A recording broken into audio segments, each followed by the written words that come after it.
Kapag ikaw ay may sakit, kanino ka unang lumalapit?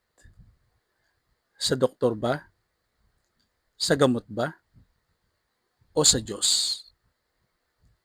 Ang ating tatalakayin sa araw na ito ay tungkol sa divine healing o banal na pagpapagaling.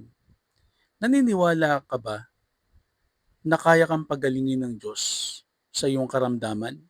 Kahit na gaano pa o gaano pa katindi ang sakit na iyong nararanasan sa ngayon? Opo, ito kasi po ay kalimitan kong nararanasan. Kapag ako ay may sakit, ako hindi basta-basta nagpapagamot. Ako'y nananalangin muna at naghihintay talaga ako ng panahon na kung saan, kung kailan ako pupunta sa doktor. Hinahayaan ko muna ang divine healing ay maranasan ko sa aking buhay.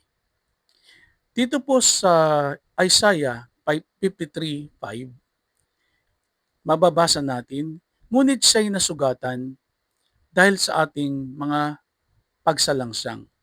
Siya'y nabugbog dahil sa ating mga kasamaan. Ang parusang ukol sa ating kapayapaan ay nasa Kanya, at sa pamamagitan ng Kanyang mga latay ay nagsigaling tayo.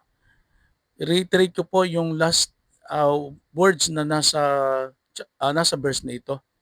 Sa Kanyang mga latay ay nagsigaling tayo. Kung i-claim natin yun, ay talagang mararanasan natin ang divine healing o banal na pagpapagaling na galing sa ating Panginoon. Kasi nung panahon ni Jesus Christ, napakarami niyang pinagaling. Iba-ibang klaseng sakit. Ay siya naman na hindi nagbabago. Siya ang kahapon, ngayon, at magpakailanman. Kaya kung i-claim natin ang kagalingan na nanggagaling sa Diyos, ay posible talaga itong maranasan ng bawat sumasampalataya sa Kanya. Kung kayo nga po pala ay nabibless sa Bible sharing natin, ay paki-like and share po ng video na ito. Salamat. Lahat ng tao ay nakakaranas ng sakit, pisikal, emosyonal, mental, at espiritual. Sa gitna ng mga pagsubok na ito, pinapakita ng Biblia na ang Diyos ay isang Diyos na nagpapagaling. Ang kanyang kapangyarihan ay hindi lamang para sa panahon ng Biblia, kundi nananatiling kumikilos hanggang ngayon. Ang banal na pagpapagaling ay isang pagpapahayag ng pag-ibig, habag, at kapangyarihan ng Diyos sa buhay ng kanyang mga anak. Unang punto na nais kong ibahagi, ang Diyos ang ating tagapagpagaling. Sa Exodus 15:26, ang Panginoon na nagpapagaling sa iyo. I-claim natin ang talatang ito na ang Panginoon ang siyang nagpapagaling sa atin.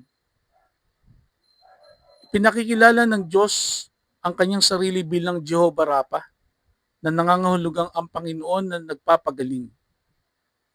Ang pagpapagaling ay bahagi ng kanyang kalikasan. Hindi siya nagbabago.